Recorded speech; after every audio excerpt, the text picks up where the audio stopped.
후서 12장 8절에서 10절 말씀까지입니다. 고린도후서 12장 8절에서 10절 말씀까지입니다. 가끔씩 제가 예전에 우리 또 외국인 사역을 했기 때문에 가끔씩 이렇게 또 우리 외국인들이 불쑥불쑥 미리서 얘기도 하지 않고 이렇게 방문을 합니다. 우리 그럴 때마다 제가 기본적인 우리 타이틀만 좀 영어로 설명드리겠습니다. 오늘 우리 함께 나눌 말씀 고린도후서 12장 8절에서 10절 말씀입니다. Our quotation today is 2 Corinthians chapter 12, verse from through 8-10. 고린도후서 12장 8절에서 10절 말씀까지입니다. 우리 함께 같이 읽도록 하겠습니다. 이것이 내게서 떠나게 하기 위하여 내가 세 번째 주께 간구하였더니 나에게 이르시기를 내 은혜가 내게 족하도다. 이는 내 능력이 약한 데서 온전하여짐이라 하신지라. 그러므로 도리어 크게 기뻐함으로 나의 약한 것에 대하여 자랑하리니 이는 그리스도의 능력이 내게 머물게 하려 함이라. 그러므로 내가 그리스도를 위하여 약한 것들과 능력과 궁핍과 박해와 곤고를 기뻐하노니 이는 내가 약한 그때에 강함이라. 아멘. 우리 고린도후서 12장 8절에서 10절 말씀을 기초로 우리 약한 데서 온전하여짐이라 하는 제목으로 함께 말씀을 나눠보도록 하겠습니다. The topic today is about we become perfect through weakness, human weakness, through human weakness. That is our perfect today. 오케이. 자, 오늘 우리 함께 한 사람이 육신의 고통을 이 땅에서 가지고 있으면서 삶 속에서 많은 연약함과 또 육신의 고통을 이 땅에 가지고 있을 때 하나님은 어떻게 하여서 그 육신의 곤고와 고통을 가지고 있는 이 사람을 통한 하나님 그분의 뜻을 어떻게 하나님께서 이루어 가시는가. 곧 한 사람이 가지고 있는 삶의 약함이라고 말할 수 있는 삶의 소위 오늘 사도 바울이 얘기하고 있는 이 삶의 가시, 곧 곤고와 고통과 어려움, 이것을 하나님께서 그의 삶 속에서 하나님 그분의 뜻을 이루어 가시는데 어떻게 하나님께서 이 가시를 다루어 가시는가. 그리고 그 가시의 그 고통의 실체가 그리스도 안에서 무엇을 의미하는 것인가 하는 이런 주제를 우리가 함께 오늘 말씀을 통해서 생각해 보도록 하겠습니다.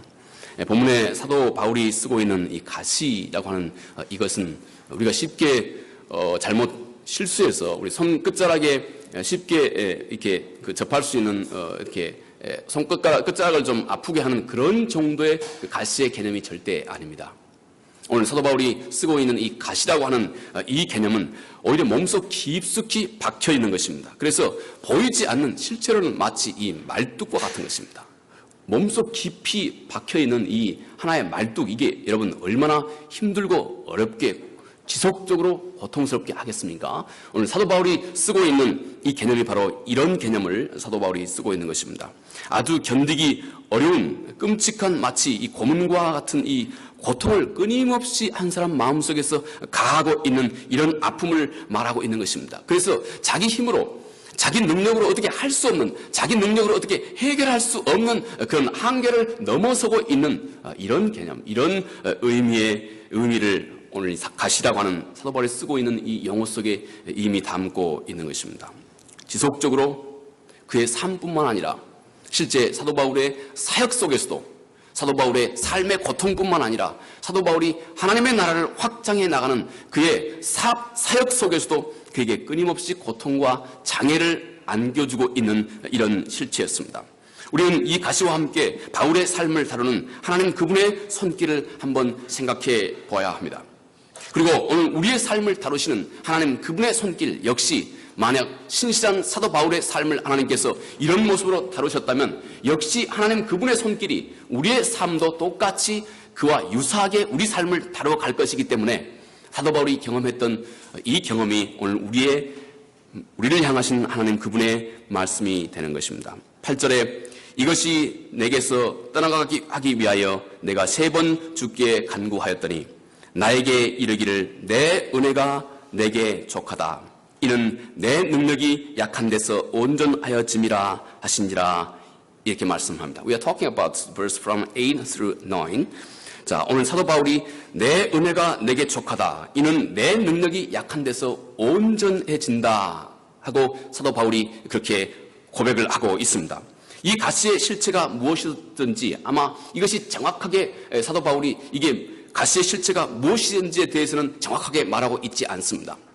그러나 이 가시는 끊임없이 그에게 육신의 고통을 가하고 있는 것이고 하물며 이것이 사도 바울이 거룩하신 아버지 하나님 그분의 뜻을 이 땅에 펼쳐가는 하나님 그분의 명령을 수행하는 이 일까지도 많은 고통과 장애를 가져다 주고 있는 그 실체라 하는 것입니다. 그러므로 사도 바울이 하나님 앞에서 이 가시를 제거해 달라고 하나님 앞에서 구하는 것은 너무나 당연한 이치입니다. 너무나 당연하게 하나님 앞에서 그의 고통을 아픔을 하나님 앞에서 강청할 만한 그런 여지였다 하는 것입니다. 어찌 보면 사도 바울의 생각 속에 하나님 내가 당신의 거룩하신 당신의 뜻을 위해서 내가 이 일을 구합니다. 명확관하게 이것은 당신의 뜻을 이 땅에 이루는데 방해가 되는 일이기 때문에 하나님 이걸 좀 제거해 주십시오 하고 마땅히 하나님 앞에서 구할 만한 것이었다 하는 것입니다. 얼마나 담대하게 하나님 앞에서 그가 구했는지 모릅니다. 그러므로 사도 바울은 그가 세 번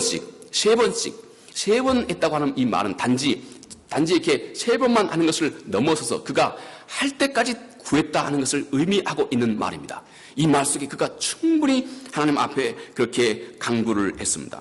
그런데 우리 주께 8절에 주께 간구하였더니 우리 주님의 응답이 이것입니다. 내 은혜가 내게 족하다. 이는 내 능력이 약한 데서 온전하였음이라. 이렇게 말씀을 합니다. 우리 주님의 능력이 사도 바울의 약한 데서 우리 주님의 능력이 온전해진다. 이 온전해진다고 하는 말은 이 영어는 perfect입니다. perfect.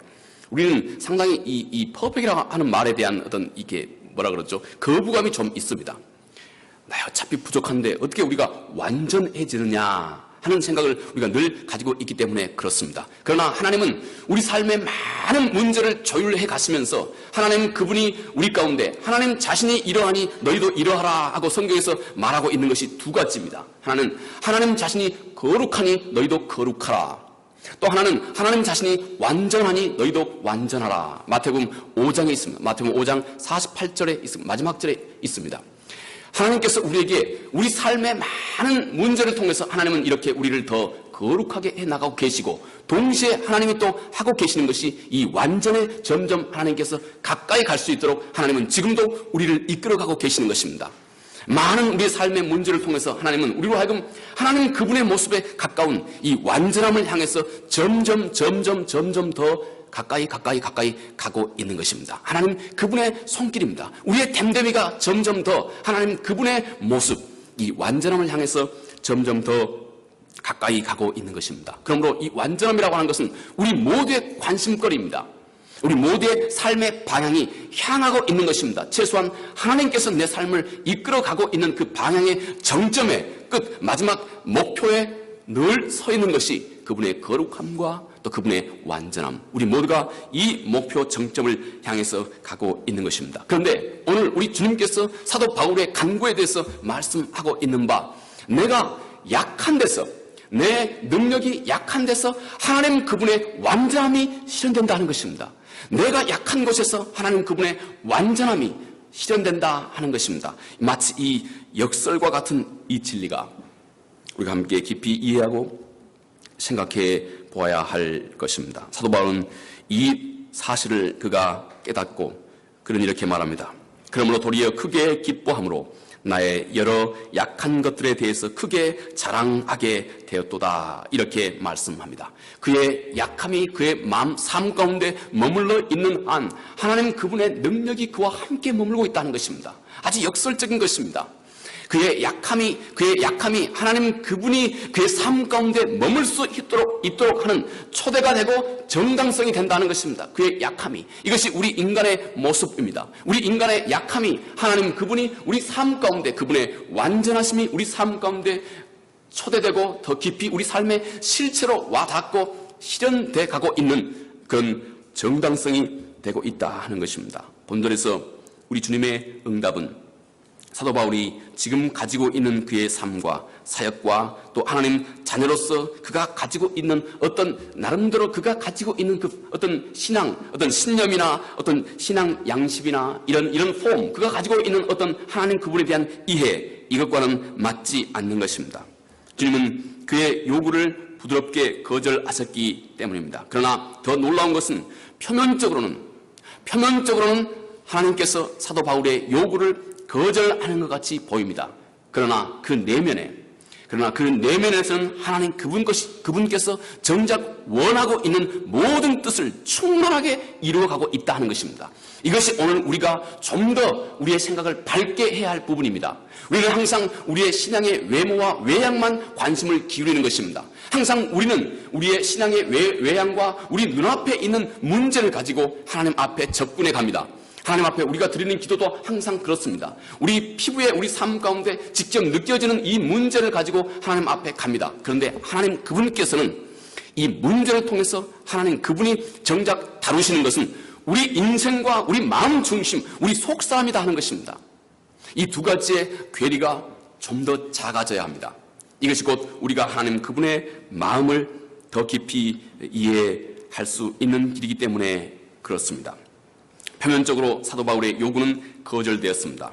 그러나 결국 하나님이 원하시는 본질적인 것은 충만하게 채워진 것입니다. 자, 여기 우리가 몰두해서 더 알아야 할 하나님 그분의 모습이 있습니다. 본문에서 사도 바울은 주님이 이 무거운 짐을 좀 치워주십시오 하고 사도 바울은 하나님 앞에 그렇게 강청하기 시작한 것입니다. 하나님, 이것은 정말 나에게 내 삶에 내 사역에 하나님 당신께서 내게 말씀하시고 명령하신 이 사역에 도대체가 도움이 되지 않습니다 하고 우리는 하나님 앞에 그렇게 나아가고 있습니다. 그런데 우리 주님께서는 최소한 이 순간에 이 모든 사도 바울의 아픔과 장애를 그대로 두고 있는 것입니다. 그런데 오히려 그 짐으로 인해서 하나님께서 원하시는 그 일로 인해서 하나님께서 사도 바울에게 진정으로 원하시는 그 모든 일이 온전하게 성취되고 있다 하는 것을 말씀하고 있는 것입니다. 이 주님의 마음을 아는 것이 중요합니다. 왜냐하면 우리의 삶도 주님께서 이런 모습으로, 이런 방식으로 주님께서 다뤄가기 때문에 그렇습니다. 여기에서 무엇보다 중요한 것은 이제는 자기 자신의 뜻이 아니라 하나님 그분, 우리 삶을 이런 모습으로 다루고 계신 하나님 그분의 마음에 우리가 한번 우리의 관심을 기울여야 할 것입니다. 자, 여기 내가 무거운 짐이 있습니다. 삶의 어려운 과제가 우리 앞에 있습니다. 이걸 통해서 우리는 하나님 앞에서 기도하고 하나님 그분께 이 문제를 가지고 하나님 앞에 나아갑니다. 하나님께서 그런데 내 삶의 이 무거운 짐을 다루시는 하나님의 방법은 두어 가지입니다. 먼저는 우리가 직접 많은 경우 우리가 그분께 요구하는 방법처럼 우리는 하나님 그분이 우리가 가지고 있는 그 문제 자체를 제거해 주는 것입니다. 우리가 원하고 있는 그 짐 자체를 하나님께서 시원하게 제거해 주시는 것입니다. 이것이 늘 우리가 생각하고 있는 방법입니다. 그런데 다른 한 가지, 정작 하나님께서 많이 활용하고 계시는 하나님 그분의 방법은 이 짐을 짊어지고 있는 우리의 어깨를 견고하고 튼튼하게 만들어주시는 것입니다. 이것이 오히려 우리 주님께서 훨씬 그의 사랑하는 자녀들을 다루고 있는, 훨씬 더 빈번하게 다루고 있는 하나님 그분의 방법입니다. 바로 이 후자가 하나님이 쓰시는 방법입니다. 오늘 우리 주님께서 바울에게 쓰고 계시는 방법인 것입니다. 바로 그것이 주님께서 우리 모두에게도 수도 없이 많은 세월 동안 주님께서 그분의 지대한 그분의 지혜를 따라서 주님께서 우리 삶을 다루고 계시는 주님 그분의 방법인 것입니다. 어떤 사람이 밤에 꿈을 꾸었습니다. 이분이 꿈을 꾸는데 아주 망망대해를 혼자, 조각 나룻배를 혼자 젓고 갔습니다. 그런데 삽불사 한순간에 이 사람이 아주 큰 암초에 부딪히게 된 겁니다. 배가 이 큰 암초에, 바다 가운데 있는 이 암초에 배가 좌초됐습니다. 이게 걸려서 더 이상 앞으로 뒤로도 움직일 수 없게 되었습니다. 그가 하나님 앞에서 간구를 합니다. 하나님, 이 암초를 좀 제거해 주십시오. 하나님의 그 전능하신 능력으로 이 암초를 좀 제거해 주십시오 하고 그가 밤새껏 기도했습니다. 하나님이 전혀 묵묵부답이십니다. 밤새껏 기도하고 있는데 밤새껏 그가 기도하고 있는 이 온 시간 내내 그 배가 떠 있는 그 바닷물이 점점 수위가 높아지는 겁니다. 점점 수위가 높아져서 아침이 되었을 때는 이 배가 훨씬 더 이 암초의 이 높이보다 훨씬 더 높이 뜨게 된 것입니다. 이것이 하나님 그분께서 우리 삶을 다루어 가고 계시는, 하나님 그분의 지대하신 지혜를 따라서 하나님께서 우리 삶을 다루어 가고 계시는 그분의 한 방법입니다. 여전히 그 안에 암초는 도사리고 있는 것입니다. 그러나 우리의 어깨, 곧 암초를, 문제로 여기고 있는 우리의 역량과 우리의 신앙은 어느덧 점점 이렇게 커져 있는 것입니다. 훨씬 더 이 암초의 무게보다 훨씬 더 커져 있는 것입니다. 그러므로 이제는 더 이상 이 문제가 우리 앞에 아무런 거리낌이 없는 문제가 되도록 해 주시는 것입니다. 하나님께서 우리 삶을 다루고, 많은 경우 하나님께서는 우리 삶을 이런 모습으로 하나님께서 다루어 가고 있는 것입니다. 그러므로 우리는 여기서 하나님의 진정한 관심을 엿볼 수가 있습니다. 하나님이 다루시는 것은 당신이 가지고 있는 그 문제 자체에 집착하는 것이 아닌 겁니다. 하나님이 다루시는 것은 어떤 문제 자체가 먼저가 아닌 것입니다. 오히려 하나님의 관심은 지금 그 문제를 다루고 있는 내 마음을 하나님께서는 다스리신 것입니다. 그 문제를 문제로 여기고 있는 내 마음을 하나님께서 변화시키시고, 내 마음을 더 풍성하게 하고, 내 마음을 더 역량있고 능력있게 하나님께서 만들어 가신 것입니다. 문제를 대하는 우리의 좀 더 성숙한 믿음, 우리의 좀 더 깊은 우리의 신앙, 하나님 그분에 대한 더 깊고 온전한 신뢰, 곧 하나님은 항상 여기에 그분의 최대한 관심이 항상 머무르고 있다 하는 것입니다. 우리의 이해가 좀 더 깊어져야 되고, 우리가 그분을 향해서 가지고 있는 우리의 이해가 좀 더 깊어져야 할 부분이 바로 이것인 것입니다. 그래야 우리는 결국 어떤 문제 앞에서도 진정으로 그분께서 원하시는 방법대로 우리 삶을 헤쳐갈 수 있게 되는 것입니다. 하나님은 절대 먼저 문제를 치우지 않는 것입니다. 하나님은 먼저 그 문제를 짊어지고 계시는 우리 삶을 하나님께서 먼저 다루시는 것입니다. 하나님은 이 문제로 인해서 당신 자신이 예전보다 훨씬 더 하나님을 더 깊이 알게 하고, 이 문제를 통해서 훨씬 더 견고하고, 이 문제를 통해서 하나님 그분의 그분 되심에 훨씬 가깝게 가도록 하나님께서 우리를 이끌어 가시는 것입니다. 그래서 당신이 가지고 있는 그 문제가 예전에는 내 앞에 거인처럼 크게 보였습니다. 그러나 이제는 내 자신이 거인이 되어 있기 때문에 이제는 내 앞에 있는 문제가 마치 메뚜기와 같이 보이게 되는 것입니다.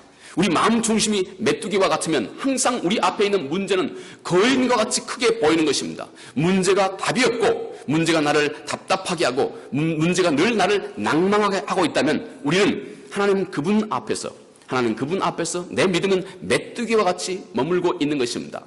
마치 하나님께서 우리 삶의 기초를 이렇게 튼튼하고 견고하고 가장 값진 황금과 같은 이런 기초를 하나님께서 우리에게 이미 주셨는데, 우리는 그 하나님이 주신 삶의 황금과 같은 기초 위에다가 단지 초가 삼간만 짓고 있는 것입니다. 우리는 하나님 그분의 은혜로 알아보지도 못하고 있는 것입니다. 여전히 우리는 우리의 생각에 빠져 있기 때문에 우리 앞에 있는 하나님은 마치 늘 메뚜기와 같이 그대로 우리 앞에 지극히 작고 보잘것 없는 것으로 머물고 있는 것입니다. 하나님 그분의 관심은 우리를 메뚜기에서 거인으로, 우리 중심을 거인으로 바꾸어 가시는 것입니다. 본문의 사도 바울을 생각합니다. 가시를 제거해달라고 사도 바울은 3번씩이나 그토록 신실하게 하나님 앞에서 강청을 했습니다. 그런데 하나님께서 그에게 어떤 새로운 것을 주고 있는 것이 아닙니다. 대신 이것입니다. 그의 눈을 활짝 열어주신 것입니다. 그의 눈을 활짝 온전하게 열어주신 것입니다. 그래서 그가 하나님 그분의 실체를 깨달아 바라볼 수 있고, 하나님 그분의 실체를, 하나님 그분의 그분 되심을 원래의 모습대로 이해하고 깨닫고 발견할 수 있는 안목을 그에게 활짝 열어주신 것입니다. 그가 이미 받은 것이 얼마나 크고 놀라운 것인지, 그가 이미 안고 있는 그 보화가 얼마나 크고 놀라운 것인지 하나님은 그의 눈을 활짝 열어주신다 하는 것입니다. 내 은혜가 족하다 이렇게 말씀합니다. 그런데 이 주님의 은혜는 지금 당신이 슬프고 고통스러운 마음과 함께 주님께 기도하기 시작한 바로 그 순간에 다시 말해서 내 슬픔을 다른 것이 아니라 주님께 진심으로 가지고 갈 줄 알고 있는 그 믿음을 가지고 있는 모든 사람들에게 항상 그 순간 이미 우리에게 주어진 하나님 그분의 은혜인 것입니다. 성경은 늘 이런 표현을 가끔씩 씁니다. 우리 성경의 마태복음 7장에 보면 너희가 다른 사람을 비난하지 말아라, 다른 사람을 판단하지 말아라 이렇게 말합니다. 그러면서 우리 주님께서 하시는 그 은유 비유가 다른 사람을 판단하는 것은 내 눈 속에는 이렇게 들보가, 이 들보는 원래 그 팀보입니다. 이 목재 나무 그 목재 이만큼한 나무 토막입니다. 나무 토막. 내 눈 속에는 나무 토막이 있으면서 다른 사람의 눈 속에 있는 조그만 티를 발견하는 것과 똑같은 이치다. 이렇게 주님께서 이런 어떤 이런 종류의 어떤 표현을 가끔씩 주님께서 쓰셨습니다. 여러분, 이 사람이 가지고 있는 눈에 있는 것이나 이것도 티고 다른 사람이 가지고 있는 눈에 있는 것도 티입니다. 어떻게 눈에 목재, 이 팀버, 이 목재를 눈에다가 넣고 다닐 수가 있겠습니까? 어차피 그도 눈에 티가 있는 거고 다른 사람도 눈에 티가 있는 겁니다. 그런데 주님의 표현은 이것입니다. 우리가 다른 사람을 무고하게 판단할 때, 무고하고 판단하고 정죄할 때 그 순간에 내 눈에 있는 티가 목재로 바뀌어진다 이것입니다. 주님이 쓰고 있는 표현이 바로 그런 것입니다. 다른 사람을 쉽게 무고하게 정죄하고 판단할 때 내 눈에 있는 이 티가 한순간에 이 목재로 바뀌어진다 하는 것입니다. 마치 오늘 주님께서 사도 바울에게 표현하고 있는 것이 똑같습니다. 우리가 하나님이 우리에게 부어주신 그 풍성한 은혜, 이 은혜, 우리가 삶에 문제가 있을 때 이 문제를 하나님 앞에 정작 가지고 갈 수 있는 그 믿음이 당신 마음속에 드는 순간에 하나님의 은혜는 우리 안에서 이렇게 태산처럼 커진다는 것입니다. 하나님의 은혜가 우리 안에서 태산처럼 커진다는 것입니다. 그러므로 이것은 어떤 지리멸렬한 말씀이 아닌 것입니다. 우리 안에 창조적인 역사가 우리 안에서 이렇게 이루어짐을 말씀하고 있는 것입니다. 여러분, 눈을 열어보십시오. 당신은 당신의 곤고한 문제 앞에서 이제 세상의 그 어떤 방법이 아니라 오직 하나님 그분께만 답이 있다고 하는 이 믿음을 가지고 있는 순간에 이미 충만한 믿음을 우리 안에서, 충만한 은혜를 우리 안에서 이미 받은 것입니다. 하나님은 이미 우리 안에서 놀라운 역사를 시작하고 계시기 때문인 것입니다. 물론 아직은 그 실체를 잘 모릅니다. 그러나 우리는 이미 그분의 무한한 은혜의 중심에 있는 것입니다. 하나님은 이미 내게 필요한 모든 것을 넉넉하고 풍족하게 채워주셨고, 하나님은 내 삶의 고통과 고난을 통해서 내가 하나님 앞에서 받은 이 풍족한 하나님 그분의 은혜와 하나님 그분의 진리의 실체를 알아보고 느끼고 감각할 수 있는 그 센서를 하나님께서 우리에게 제공해 주시는 것입니다. 이것이 우리 인간의 어찌 보면 슬픈 본능인 것입니다. 하나님이 제일 힘들고 어려운 것이 이 점이라고 그래요. 하나님께서 제일 힘들고 어려운 것이 하나님이 사람에게 풍성한 복을 주면서도 그가 늘 하나님 앞에 잘 신실하게 머물게 하도록 만드는 것. 이것이 하나님이 제일 힘들고 어려운 일이라고 그럽니다. 제 말 이해 가십니까? 거꾸로 우리는 모든 것이 우리 마음대로 돼가면 우리는 결국 마치 괴물이 돼버립니다. 영적인 괴물이 되어버리는 것입니다. 곧 하나님 그분에게서부터 떠나버리는 겁니다. 우리는 거꾸로 생각하죠. 모든 것이 내 마음대로 잘 되면 정말 이 세상에서 가장 아이디어한 사람이 될 거라고 이렇게 생각합니다. 그러나 우리 인간의 슬픈 본능은 절대 이 자기의 다짐에 충실하지 못하는 것입니다. 때문에 하나님 그분은 우리 인간의 마음의 변수, 우리 인간의 이 마음의 실체를 하나님은 잘 알고 계신 것입니다. 그리고 하나님께서 그분의 지혜를 따라서 하나님은 끊임없이 우리에게 많은 삶의 문제로 우리 삶을 간섭하고 계신다 하는 것입니다. 여러분, 많은 사람들이 참으로 무거운 우리 인생의 짐을 짊어져 가고 있습니다. 어떤 사람은 정말 쉽게 잘 치료되지 않는 그런 삶, 그리고 우리 건강의 질병의 고통스러운 문제를 안고 있기도 하고, 어떤 사람은 또 삶 가운데 잘 풀려질 것 같지 않는 그런 어려운 문제를 삶 가운데 가지고 있기도 합니다. 또 어떤 사람은 사람과 사람 사이에서 오는 정말 자기 뜻하고는 뜻 밖에 있는 어떤 생겨나는 그런 어려움으로 우리 삶 가운데 많은 갈등이 있기도 하는 것입니다. 내 힘으로 어떻게 할 수 없는 그런 문제를 우리는 늘 안고 있습니다. 그러나 이 모든 것이 단지 우리 인간의 슬픈 운명이 아니다 하는 것입니다. 이것은 하나님이 사람 삶 속에서 하나님 그분의 그분 되심을 우리에게 드러내주시는 통로로 하나님께서는 항상 사용하고 계시는 것입니다. 하나님은 항상 하나님 그분의 뜻을 우리가 알아볼 수 있고 또 하나님 그분의 뜻을 우리가 이해할 수 있는 우리 일상의 틀을 깨주고 우리로 하여금 하나님 그분에 대한 관심을 새롭게 불러일으켜주는 도구로 기회로 하나님은 항상 우리가 경험하는 삶의 모든 권고와 어려움들을 항상 활용해 가시는 것입니다. 여러분 이스라엘 백성들이 광야에서 만났던 이 만났던 만나 이스라엘 백성들이 광야에서 하나님으로부터 얻었던 이 만나 갑자기 아침에 일어나 보니까 아주 먹음직스럽고 보암직스럽고 한 게 아주 이 앞에 쭉 널려져 있는 것입니다. 사람들이 이걸 먹어보니까 너무 맛있는 겁니다. 그래서 사람들이 이게 뭐냐 한 겁니다. 이것이 만나의 이름이 되었습니다. 만나의 이름이 What is this? 이게 뭐냐 하는 뜻입니다. 이게 글자 그대로의 이 만나의 의미입니다. 여러분 우리 삶 가운데서 What is this? 이게 뭐냐? 우리의 신앙의 상식과 그동안 우리의 신앙의 우리의 신앙으로 그동안 우리가 쌓아왔던 하나님 그분에 대한 이해가 완전히 우리의 신앙으로도 도대체 이해가 안 가는 일들이 우리 삶 가운데 부딪힌단 말입니다. 그런데 하나님께서는 이스라엘 백성들에게 만나를 하나님께서 준 이유를 이렇게 말합니다.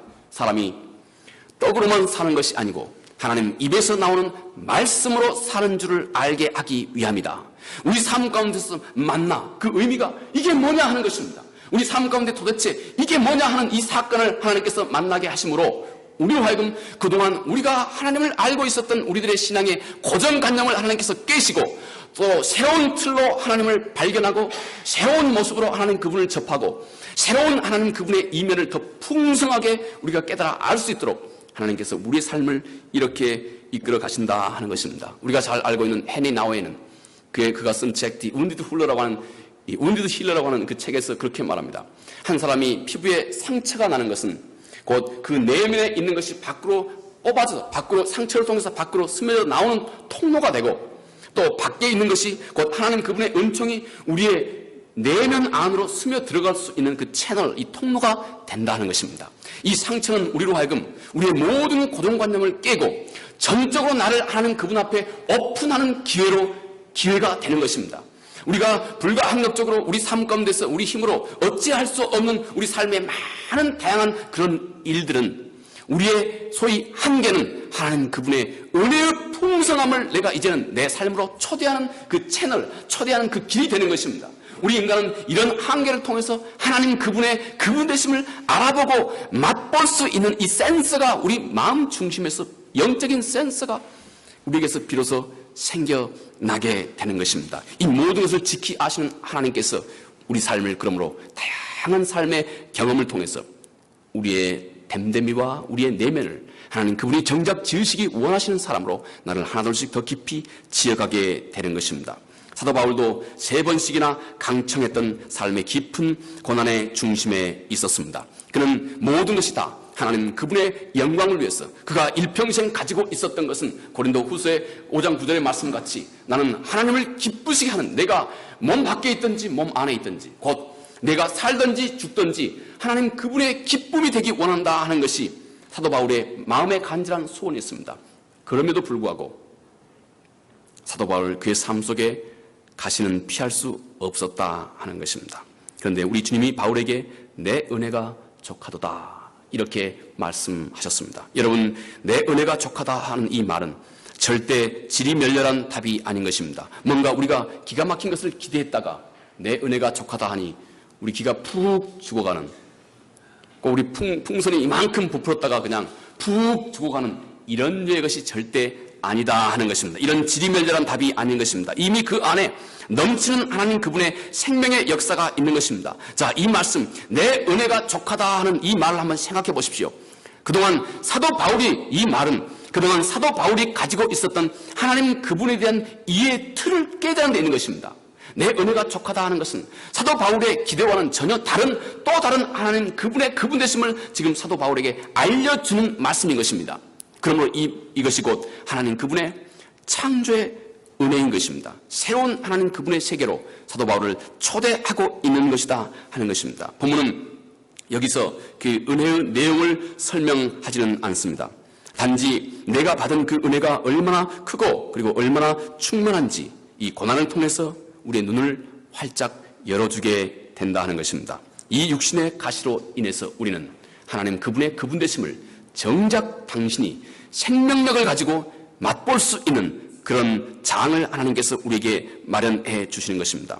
사도 바울은 하나님께서 그에게 허락하신 그 육신의 가시, 곧 고통의 진정한 목적을 알고 보니 그저 놀라울 뿐이라는 것입니다. 그래서 그 놀라움은 이제부터 자기 자신의 약함에 대해서 오히려 전적으로 다른 태도를 갖게 된 것입니다. 아하, 내 자신의 약함이 곧 하나님 그분의 온전함이 내 안에 머물 수 있는 그 기회가 되기 때문에 나의 이 약한 것 때문에 하나님 그분의 온전하심이 그분의 은혜가 내 안에 머물 수 있게 되는 거구나. 나의 이 약함이 하나님 그분의 은혜를 가치 있게 만들어주고 나의 이 약함이 하나님 그분의 은혜를 언제까지나 내가 포용할 수 있는 이 포용력에 힘을 더해주는 것이기 때문에 이것이 곧 나의 사랑이구나 하고 사도 바울은 그의 마음 중심에서 하나님 그분의 은총을 깨달아 안 것입니다.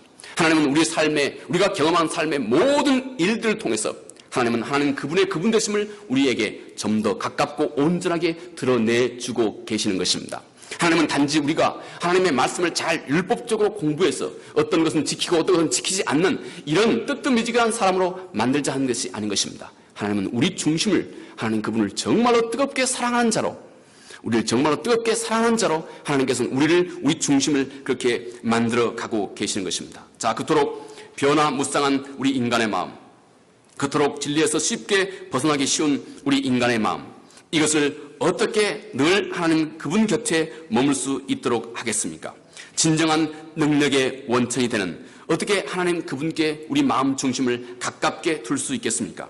여기 한 인생이 가지고 있는 상처와 또 한 사람 마음에 있는 한없는 실망과 그리고 그가 겪고 있는 아무도 알 수 없는 그 혼자만 겪고 있는 그 많은 삶의 고통, 이것은 역설적이게 그 사람의 마음을 하나님 그분께 가까이 둘 수 있도록 해주는 힘이 되는 것입니다.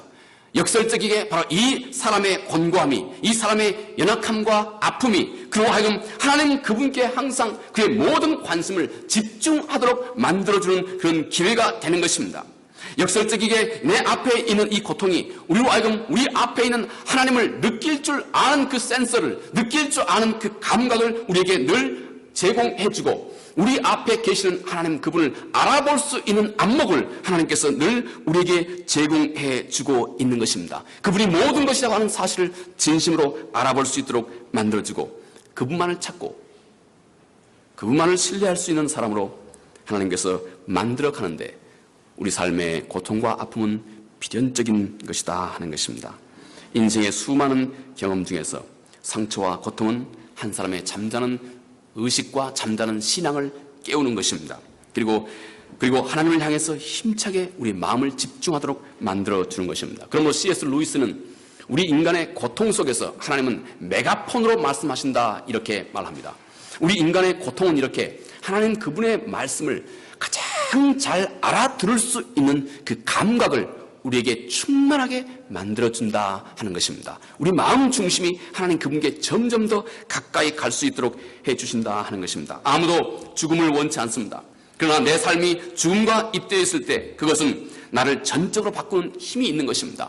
아무도 질병을 원치 않습니다. 그러나 힘들고 어렵게 질병과 싸워나가는 그 삶의 경험은 우리로 하여금 하나님 나라 그분의 하나님 나라의 실체 우리의 관심을 실제적으로 기울 수 있도록 우리의 관심을 실제적으로 기울게 만들어주는 지혜의 원천이 되는 것입니다.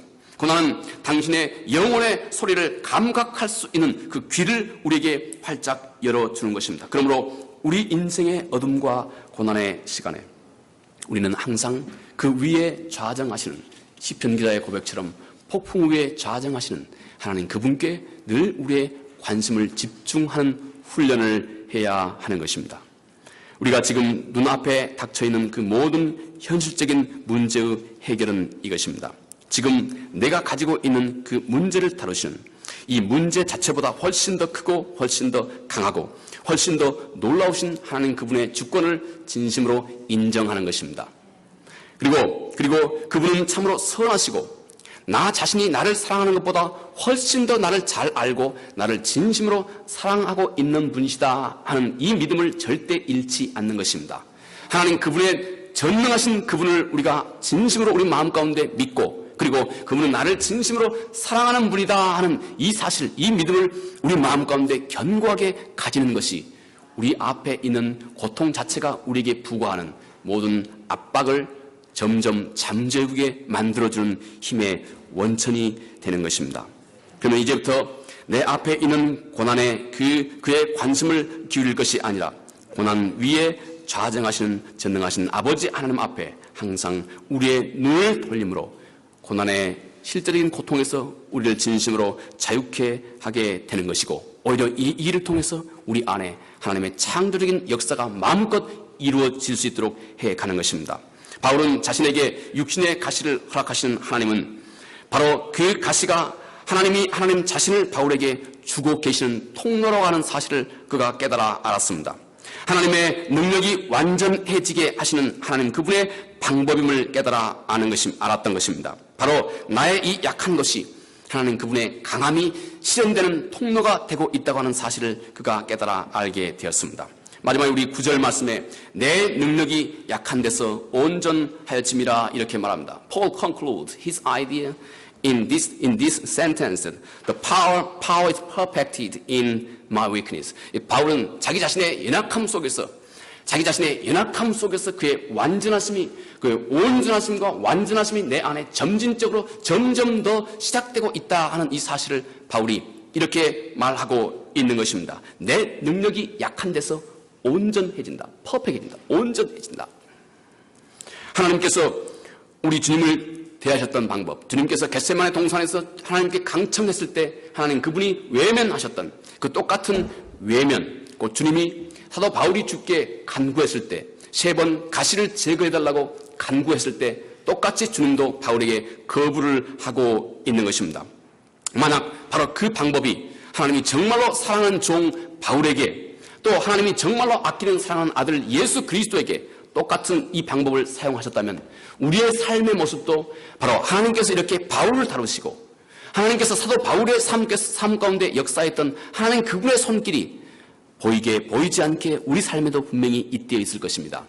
하나님 분명히 이런 원리로 이런 원칙으로 이런 손길로 분명히 우리의 삶을 지금도 하나님께서 다루고 계실 것입니다. 하나님의 역사는 항상 이렇게 상한 갈대와 함께 시작이 되고 상한 갈대와 함께 하나님 그분의 역사는 온전해지고 완성이 되는 참으로 놀라운 그분의 나라입니다.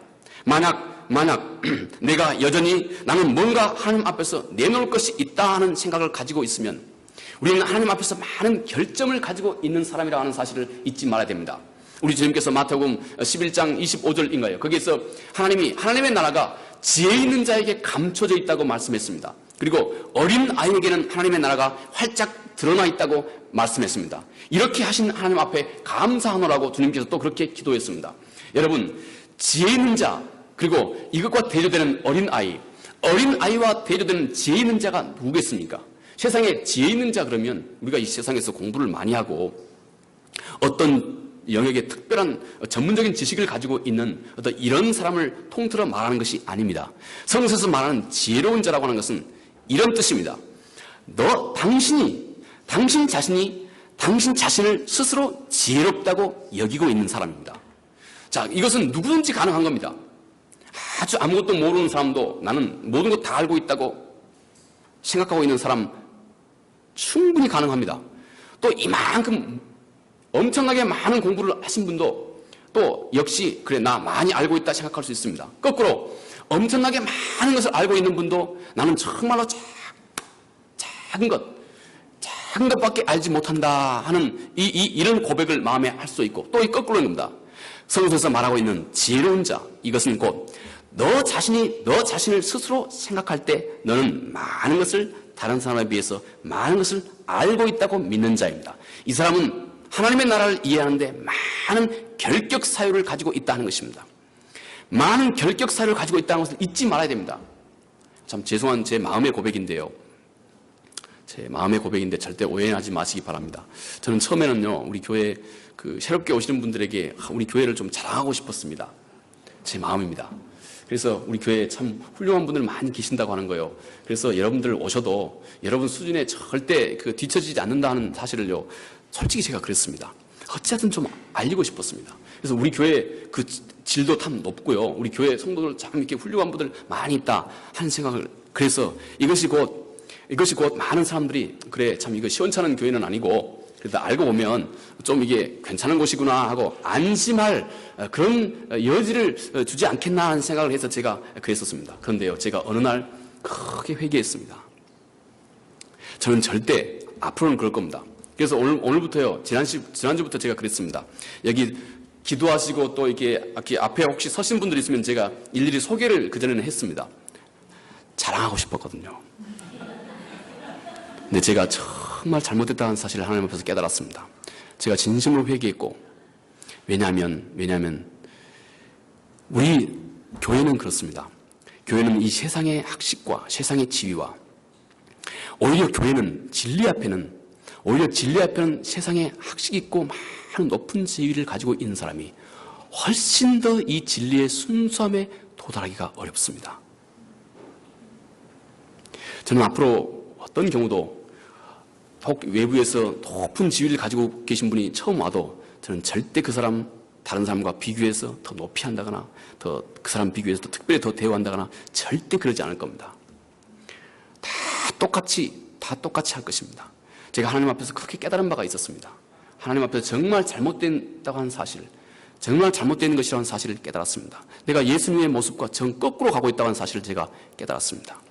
오히려 내 마음이 단순한 것, 어린 아이처럼 단순한 것이 진리를 훨씬 더 쉽게 내 마음에 받아들이는데 훨씬 더 많은 장점을 가지고 있습니다. 이것이 우리 주님께서 바라보시는 것입니다. 주님은 특별히 어떤 이 세상 사람을 비교하지 않습니다. 주님은 우리 마음 중심을 말하고 계시는 것입니다. 우리 마음 중심이 누가 그 순수한 하나님의 나라에 좀 더 온전하고 쉽고 빠르게 하나님의 나라에 도달할 수 있느냐? 마음 중심이 단순한 자, 아주 단순한 자, 주님께서 말씀하고 있는 것입니다. 자, 물은 항상 낮은 자리에만 그 물은 늘 고여있는 법입니다. 물은 절대 높은 곳에 고여있지 않습니다. 물은 우리 마음이 이렇게 마치 구름과 같다 합시다. 하나님의 은혜가 마치 물과 같습니다. 하나님의 은혜는 이렇게 위에서 부어지는 이 하나님의 은혜는 우리 마음의 높은 구석에서는 그냥 스쳐 지나가 버릴 뿐입니다. 그런데 우리 마음에 낮아 있는 곳에 하나님 그분의 은혜가 오래도록 그 위에 머물러 있게 되는 것입니다. 우리 마음 중심이 이토록 낮고 겸손한 자를 만드는 것, 이것이 얼마나 힘들고 하나님 앞에서는 힘들고 어려운 일인지 모릅니다. 하나님 그분께는 이것이 그토록 힘들고 어려운 일입니다. 하나님께 힘든 것, 이제는 우리가 그 하나님의 마음을 알고 있다면 우리는 하나님 그분께 쉬운 일이 될 수 있도록 해야 하는 것입니다. 이것이 곧 우리가 하나님의 마음을 알고 있는 자입니다. 여러분, 마치 하나님은 우리 삶을 다 이렇게 삶의 시나리오를 쓰고 계시는 마치 작가와 같습니다. 하나님 그분은 우리 삶의 모든 것의 시나리오를, 물론 그것은 기계적인 것은 아닙니다. 마치 우리 삶의 모든 것을 계획하시고 허락하시고 인도하시는 마치 시나리오 작가와 같습니다. 그리고 이 시나리오 속의 주인공이 여러분 한 사람입니다. 그런데 많은 사람들이 이 주인공의 삶을 보고 좀 더 많은 사람들이 기쁘고 즐겁고 흥미진진하고 뭔가 이 주인공의 삶에 더 많이 집중하도록 하기 위해서는 여러분, 이 주인공이 삶 가운데 겪고 있는 일이 많아야 됩니다. 그냥 주인공이 하나님이 우리 경상도 사람들처럼요, 남편이 갔다 왔어, 별일 없어, 아들은 그래 자자, 이게 전체라고 그러대요. 하나님이 우리 삶의 시나리오를 쓰고 계시는데 하나님께서 그래 이 사람 태어났다가 그냥 적당히 잘 살다가 그냥 잘 돌아가셨네, 이렇게 쓰시면 누가 그 책 보겠습니까? 누가 그 시나리오 흥미진진하게 읽겠습니까? 그런데 하나님은 우리 삶 가운데 주인공 되시는 여러분이 많은 사람들에게 지대한 관심거리가 되게 만들기 위해서는 이 사람이 삶 가운데 겪는 일이 많아야 됩니다. 어떤 이 사람과 싸우고 이 사람과 싸우고 이 사람과 싸우고 수없이 많은 겪는 일이 많으면 많을수록 이 사람의 삶의 스토리는 많은 사람들에게 흥미진진한 삶의 스토리가 되고, 흥미진진한 삶의 스토리가 됨과 동시에 많은 사람들에게 진정한 살아있는 교훈을 주는 삶이 되게 되는 것입니다. 우리 삶에 많은 권고가 있는 것, 우리의 삶에 시나리오를 쓰고 계시는 하나님께서 우리 삶을 주인공으로 삼으시고, 많은 사람들이 여러분의 모습을 통해서 하나님 그분의 살아계심을 더 생생하게 깨달아 보고 목도하게 하기 위해서 하나님께서 우리의 삶에 많은 어려움과 권고를 허락하고 계시는 것입니다. 이 아버지의 마음을 깊이 이해하고 그 마음께 집중하는 것이 우리 삶의 모든 어려움 속에서 우리가 힘있고 담대하게 삶을 헤쳐가는 방법이 되는 것입니다. 이 은혜가 우리 모두에게 충만하기를 간절히 바라겠습니다. 기도하겠습니다. 은혜로우신 아버지 하나님, 감사합니다. 사도 바울은 그 육신의 권고함 때문에 하나님 앞에서 육신의 가시를 제거해달라고 3번씩이나 강청했습니다. 그러나 내 은혜가 족하다 말씀하셨습니다. 주님, 사도 바울의 간구와 그리고 아버지 주님의 응답, 이 사이에 있는 이 괴리를 하나님 아버지 우리가 깊이 이해할 수 있는 깨어있는 영적인 마음을 활짝 열어주시기 바랍니다. 예수님 거룩하신 이름으로 기도합니다. 아멘.